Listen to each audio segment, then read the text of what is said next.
In 1969, David Barker received a program, an MRC grant, to go to Africa to study Buruli ulcer, and he took his wife and 4 young children. Buruli ulcer is a rather nasty tropical ulcer, which is frequent in Uganda, but it's also found in 33 countries throughout the world, in Africa, in South America, and in the West Pacific. It's caused by a Mycobacterium ulcerans, and it causes these nasty disfiguring ulcers, as you see. There's still some 5,000 to 6,000 new cases per year in the world. When David arrived in Uganda, very little was known about the transmission of this disease. It was unclear, for example, whether it was transmitted person to person or by mosquitoes or what. But it was known that it tended to occur in people who lived alongside lakes and rivers.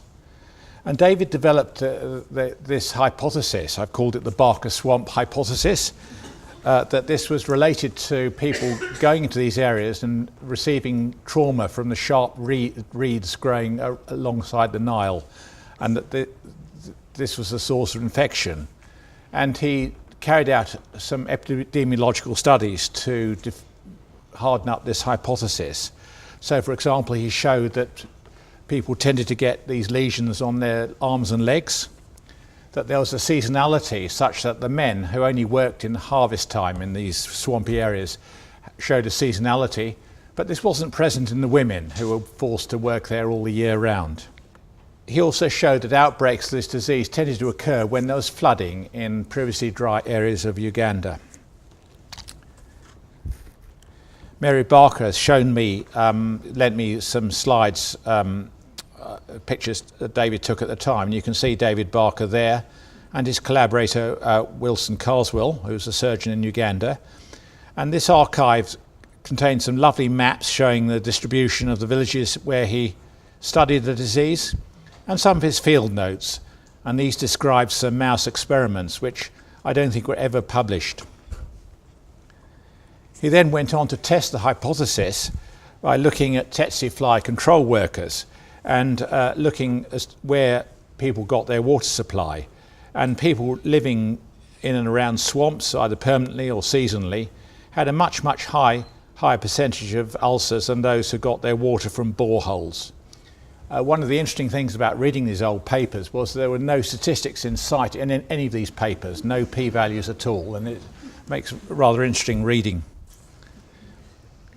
Unfortunately, David's studies were terminated by the arrival of Idi Amin in Uganda. David and his family got up in the night and fled to the safety of Kenya. David often remarked that Idi Amin's main contribution to Buruli ulcer was to eliminate the at-risk population, or eliminate the denominator, as he called it.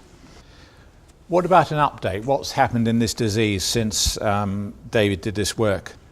Well, the WHO very sensibly have recognised this as a neglected tropical disease. The work since has shown clear association with activities involving water, rivers, ponds and lakes. But unfortunately, the mode of transmission is still unclear. It seems now that an aquatic bug, shown there, a nasty looking beast, they're quite small I think, these harbour the bacterium in their salivary glands, and it may be that it's bites of these bugs that cause the disease, but it's still possible it's due to skin injury and small scratches. The genome of this bug has been sequenced, and despite David's disdain for genetics, it's possible that genetic polymorphisms discovered during the sequencing will enable the mode of transmission to be actually determined, and I think that work is in progress. It's actually a disease that responds very well to treatment, an 80% success rate using anti-tuberculous drugs. And the best prevention is actually to wear trousers. In South America, there have been trials now showing that people given trousers are much less likely to develop this disease. So I want to take that as a jumping off point to consider the problem of neglected chronic diseases in sub-Saharan Africa, and to put to you that this is a much neglected area in which developmental origins DOHAD researchers should be involved. Unfortunately, the official World Health Organization view of chronic disease throughout the world, and including in Africa, has been to target these diseases: cardiovascular disease, type 2 diabetes, certain cancers, and obstructive airways disease, and their risk factors. Exercise or lack of exercise, smoking, alcohol, and inappropriate diets. And this is a strategy that's been endorsed by the UN and the European Union. Unfortunately, this, as I say, this is probably inappropriate for large areas of sub-Saharan Africa. Although there is urbanisation and a small urban elite who will be suffering these diseases, the majority of sub-Saharan Africa are rural, and this is probably some 63% of the population, or 570 million. And these big countries here, particularly Ethiopia, where I work, is still predominantly rural. Even the areas of Africa where there has been substantial urban migration, often poverty is a result rather than urban affluence, as shown here. And this is the Kibera slum that some of you will have heard of in Nairobi. People in these rural areas are frequently thin. It's very difficult to find obese people, and the problems are therefore more likely to be due to inadequate diets and nutritional deficiencies rather than obesity. And likewise with other Western risk factors. Yes, some of them do smoke, but often they're too poor to afford packets of cigarettes and will buy them singly. If you do disease surveys in these areas, you do not find these Western diseases. This is a study of some 4,000 patients in northern Malawi with heart disease. And you can see that by far the biggest slice is rheumatic heart disease. Tropical myopathy is another big group. Coronary heart disease accounted for just 3 patients in this population. What is the reality? Well, the reality is a long tail of poorly understood chronic diseases that affect these poor populations. I've talked about rheumatic heart disease and cardiomyopathies. Type 1 diabetes is more common than type 2 in these rural areas. There's a lot of epilepsy. There's quite a bit of hypertension, but we suspect this is non-Western and probably related to streptococcal glomerulonephritis and its associated renal disease. There's a lot of mental health, disability, and so on. These are mainly badly neglected. And the risk factors, rather than being Western risk factors, are things like food insecurity, nutritional deficiencies, infectious diseases, and probably household air pollution. And in these areas where traditional lifestyles are the norm and people tend to eat traditional diets. I'm just going to snapshot a few of these diseases. We've been doing work in Ethiopia, and if you go to a diabetic clinic in northern Ethiopia, it's quite astonishing because 80+% of your patients have type 1 diabetes and will look like this: a young adult, poor young adult, in this case a peasant farmer, with an acute onset of type 1 diabetes. These people have awful problems because it's very difficult to get insulin in northern Ethiopia. There's very little opportunity to control your diabetes properly. They cannot measure their blood sugar in the way that diabetics would in the UK. And diabetes care is poor or non-existent. And as a result, these people have a very high mortality. We estimated that 30% are dying of the population we studied died over 5 years.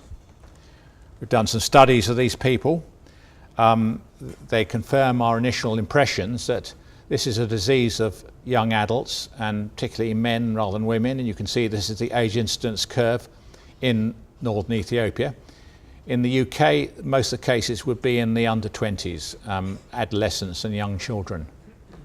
It's strongly associated with markers of poverty.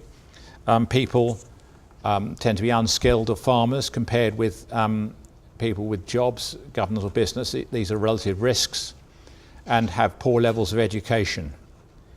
A case control study we showed very strong markers with poverty, overcrowding, fewer possessions, and reduced access to pipe or clean water, and no toilet. When we carried out nutritional anthropometry, these people were thin, stunted, and showed evidence of skeletal disproportion, which is consistent with an early nutritional deficiency.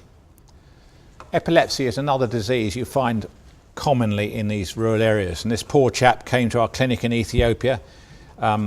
he was an epileptic, he'd fallen into a fire, and that's why he's so burnt. Surveys in Africa suggest a high incidence in developing countries, and particularly in rural areas, and a very high proportion of these people are untreated. In Ethiopia, it's 87%. It has a huge impact on people. These people are frequently not allowed to marry by their communities. There's stigmatization in work and education. And again, they have quite a high mortality rate from being burns or falling in rivers and the like. The studies we've done, preliminary studies, suggest the same sort of links with poverty and undernutrition. So it's much commoner in farmers and labourers. Low levels of education are also linked with it, and the same sort of things as we saw for the diabetes, the early death of a parent, poor living conditions, sharing a house with animals, overcrowding, no toilet, and so on. And the anthropometric studies suggested again that there's some early growth problems occurring with these people. I've mentioned rheumatic heart disease, and we're currently involved in studies in Ethiopia with Magdi Yakub, whose charity Chain of Hope are funding these studies. And this is our research fellow in southern Ethiopia. And this is rather fun, doing an echocardiographic study in a mud hut. We find an extraordinarily high prevalence in this group. In young adults, the prevalence is probably the order of 6 to 8%. It causes huge problems because valvular heart disease is almost impossible to treat in Africa. A few people will get to surgery. Most of them will die of heart failure in young adulthood. Again, this is a disease of poverty. It always has been a disease of poverty, and it still is. Here's a study in Kinshasa in the Democratic Republic of the Congo showing an overall prevalence of 1.5%, but that most of the cases are occurring in the slums where the rate is much, much higher than in the other urban areas. And again, it's linked with poverty, malnutrition, low birth weight, and so on. So just to bring this all together, I want to make the point that there's a long tail of chronic diseases one finds in Africa, affecting Paul Collier's bottom billion. These include type 1 diabetes, epilepsy, rheumatic heart disease, and a whole bunch of other diseases that we don't understand. They're clearly linked with undernutrition and poverty. And we need to be asking to what extent are these diseases consequences of early nutritional programming, and I think this is something that should be on the DOHAD agenda. So I'll finish there and say thank you very much.